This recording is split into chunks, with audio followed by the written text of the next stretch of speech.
অ্যালকিনের ওজনীকরণ বিক্রিয়া। অ্যালকিনের ওজনীকরণ বিক্রিয়া, ozonolysis reaction of alkyne. অ্যালকিনের ওজনীকরণ বিক্রিয়া। অ্যালকিনের ওজনীকরণ বিক্রিয়া নিয়ে ইন্টারমিডিয়েটের ম্যাক্সিমাম স্টুডেন্টের মধ্যে একটা আতঙ্ক আছে। ওজনীকরণ বিক্রিয়া খুবই ইম্পর্টেন্ট, একটু দেখতে একটু বিট ঘুটে অনেকে ভয় পায়। আমি খুবই সহজ করে দেখানোর চেষ্টা করব। আজকের ক্লাস শেষে ওজনীকরণ বিক্রিয়া থেকে তোমরা কোশ্চেন আসলে আমার বিশ্বাস ইনশাল্লাহ তোমরা 100% অ্যান্সার করতে পারবে। চলো আমরা ক্লাসটা শুরু করি। অ্যালকিনের ওজনীকরণ বিক্রিয়া কি? মানে অ্যালকিনের সাথে ওজন যৌগের বিক্রিয়াকে বলি আমরা অ্যালকিনের ওজনীকরণ বিক্রিয়া। অ্যালকিন নিয়ে একটা CH3 CH double bond CH2 আমরা নিলাম 1 প্রোপিন, এটার সাথে আমরা ওজন গ্যাসের বিক্রিয়া দিলাম কার্বন টেট্রাক্লোরাইড মাধ্যম এবং টেম্পারেচার 20 ডিগ্রি সেলসিয়াসের নিচে যদি আমরা বিক্রিয়া দেই তাহলে উৎপন্ন হবে CH3 CH CH2। এই বিক্রিয়াটাকে আমি মনে রাখি এটা হচ্ছে ঘরবাড়ি বিক্রিয়া। কি বিক্রিয়া?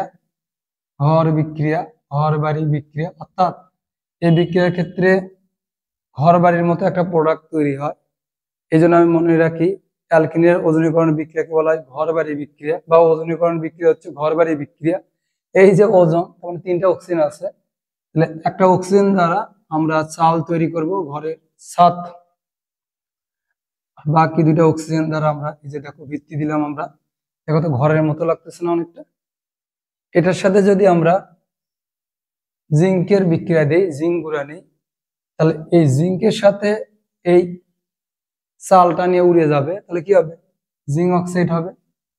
তাহলে ওজনের 3টা অক্সিজেনের একটা হচ্ছে চাল নিয়ে চলে গেছে, 2টা থাকে, তাহলে এটা একটা হবে CH3 CHO, এটা একটা হবে, একটা হবে CH2O, সাথে লিখলাম HCHO, এটা একটা হবে। তার মানে ওজন যে গ্যাস আছে, একটা অক্সিজেন চাল নিয়ে যাবে, বাকি 2টা অক্সিজেন 2টা নিয়ে, এখানে মোট 3টা প্রোডাক্ট পাবো আমরা। এটা জিঙ্ক অক্সাইড, এটাকে বলা হয় ইথানল। কি বলা হয়? ইথানল। এটাকে বলা হয় মিথানল। আর একটা দিই তাহলে তোমাদের সুবিধা হবে বুঝতে।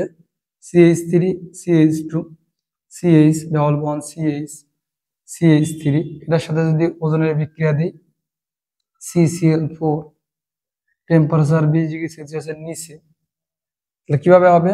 ডাবল বন্ধন যে থাকবে সেখানে আমরা একটু ফাঁকা করে লিখবো, সেটা ফাঁকা করে এভাবে আলাদা করে লিখবো CH3। দেখো ডাবল বন্ধনে এখানে ভাগ করে দেবো আমরা, এখানেও তাই করছিলাম, ভাগ করে লিখছিলাম। তাহলে ওজনের একটা এই যে আমাদের চাল তৈরি করবে, বাকি 2টা এই যে ভিত্তি। জিঙ্কের সাথে যদি আমরা বিক্রিয়া দিই জিঙ্ক গুঁড়ার সাথে, তাহলে জিঙ্ক এই চাল নিয়ে চলে যাবে। এখানে জিঙ্ক না ইউজ করে আমরা পানিও দিতে পারি, পানি লিখলে আমরা কি লিখবো? H2O2, hydrogen peroxide. জিঙ্ক দিলে এখানে চাল নিয়ে গেল জিঙ্ক অক্সাইড। আর একটা এটা হবে CH3 CH2 CHO, আর এটা হবে আরেকটা CH3 CHO। কত সহজ দেখো। এটার নাম কি? 3 কার্বনের অ্যালডিহাইড, এর নাম হচ্ছে প্রোপানল। 2 কার্বনের অ্যালডিহাইড, এর নাম হচ্ছে ইথানল। কত সহজে আমরা তৈরি করলাম না? দেখো তো।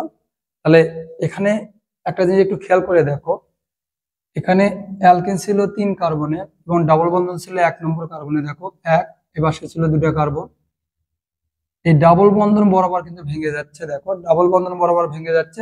জিঙ্ক অক্সাইড লেখো তুমি, বা পানি লিখলে H2O2 লেখো, সমস্যা নেই। তাহলে এখানে এক্স্যাক্টলি প্রোডাক্টটা কিভাবে পাচ্ছি আমরা? ডাবল বন্ধনের এই পাশে মিলে একটা অ্যালডিহাইড পাচ্ছ তুমি, এই পাশে মিলে কিন্তু একটা অ্যালডিহাইড পাচ্ছ। দেখো এটা যদি আমরা দেখি, এখানে কার্বন কয়টা? ডাবল বন্ধনের পাশে 2টা, 2 কার্বনের একটা অ্যালডিহাইড, যে ইথানল। 3 কার্বনের একটা অ্যালডিহাইড, এই যে কি? প্রোপানল। তাহলে ওজনীকরণ বিক্রিয়ার মাধ্যমে আমরা 2 অণু কার্বনিল যৌগ পাচ্ছি। 2 অণু কি পাচ্ছি বাবা? কার্বনিল যৌগ আমরা পাচ্ছি। 2 অণু কার্বনিল যৌগ পাওয়া যায় যদি। তাহলে এটা এভাবে আসে, দেখো তো তোমরা উৎপাদটা আইডিয়া করতে পারো কিনা। বললাম যে M যে কোনো একটা অ্যালকিন, তার সাথে ওজনীকরণ বিক্রিয়া হলো, হয়ে বলল আমাদের উৎপন্ন হচ্ছে বিউটানেল, যোগ তৈরি হলো হচ্ছে পেন্টানেল, বিউটানেল তৈরি হলো এবং পেন্টানেল তৈরি হলো। তাহলে বিউটানেল মানে কি? 4 কার্বনের একটা এলডিহাইড। পেন্টানেল মানে কি?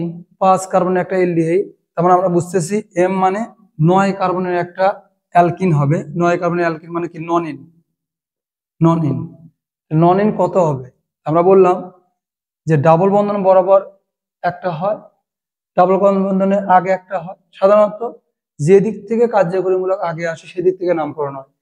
অন প্রোপিন মানে এটা একটা এলডিহাইড হয়েছিল, এটা একটা হয়েছিল কার্বনিক যৌগ, তাই না? তাহলে এখানে দেখো বিউটেনের মানে 4 কার্বনের এলডিহাইড, এটা মানে 5 কার্বনের একটা এলডিহাইড। মানে যে দিক থেকে কার্যকরীমূলক আগে আসে, ডাবল বন্ড আগে আসে, কোন দিক থেকে ডাবল বন্ড আগে আসবে? 4। তার মানে এটা হবে নন ইন 4 বা 4 নন ইন।